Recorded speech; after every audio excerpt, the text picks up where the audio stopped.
very big welcome to everyone who's here today. A welcome to our web audience. We have an exciting season next year. Deborah has talked about the highlights. I'll just go over a few things about it.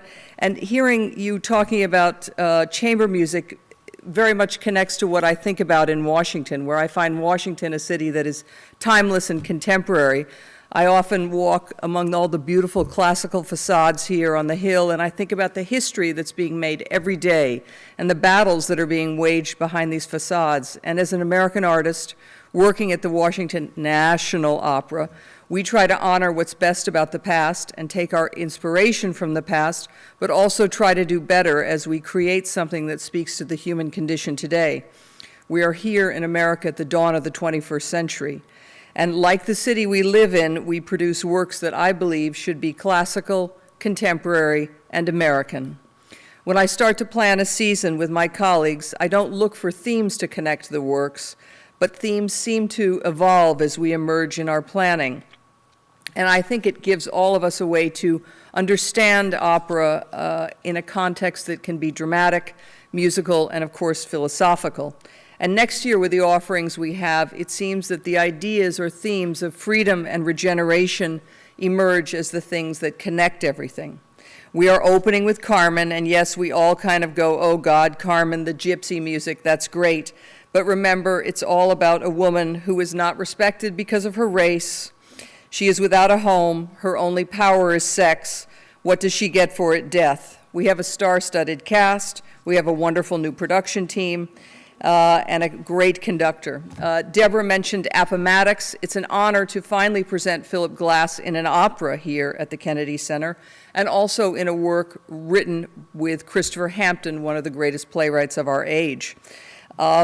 This work has, of course, been completely reconceived. It does deal with the first half is about the Civil War, which we can reflect on 150 years ago.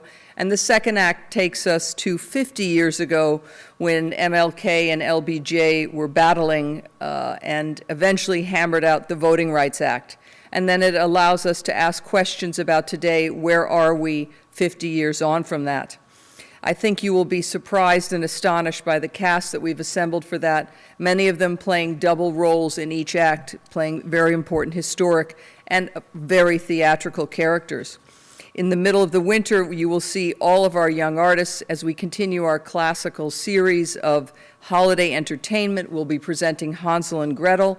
You also will have a chance to experience our amazing young artists as we continue our American Opera Initiative, where we will present more world premieres of works, 3 20-minute operas, a 1-hour opera. And then we will do Lost in the Stars, which brings us to another first in the season, coming back to the Eisenhower Theater, where we have not produced in over a decade, and bringing not only the music of Kurt Weill, who has never had an opera presented here, but the great African-American poet Langston Hughes, who interpreted Alan Paton's novel, Cry the Beloved Country. The story deals with apartheid, but most importantly, it deals with fathers and sons and how they reconcile themselves. It is a co-production with the Cape Town Opera, and we will have the powerful and majestic Eric Owens in the title role. Yes, we all came into the sound of the Valkyries, which I think it's appropriate being in the family theater because Kill the Rabbit is, of course, probably one of the best-known classical music things for kids in cartoons. We could not embark on the Ring Cycle without the collaboration that we now have with the Kennedy Center.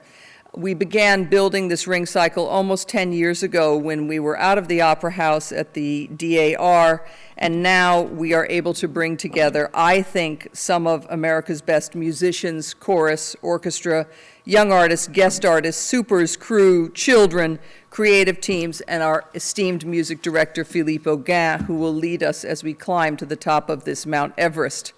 As we all know, and we'll have plenty of chances to discuss it, the Ring is perhaps one of the most contemporary works ever. It, like any great masterpiece, speaks to us today. It deals with themes, greed, power, and we're in an appropriate seat for that, family, feminism, and ultimately regeneration. We will, of course, be offering tons of ancillary other things to do, which will satisfy music lovers, theaters lovers, and really give people a way into the Ring that they may not have experienced before. So I ask everyone to join us and to help us think about next year, which we in many ways are considering a season of firsts. Thank you very much, and thank you, Deborah.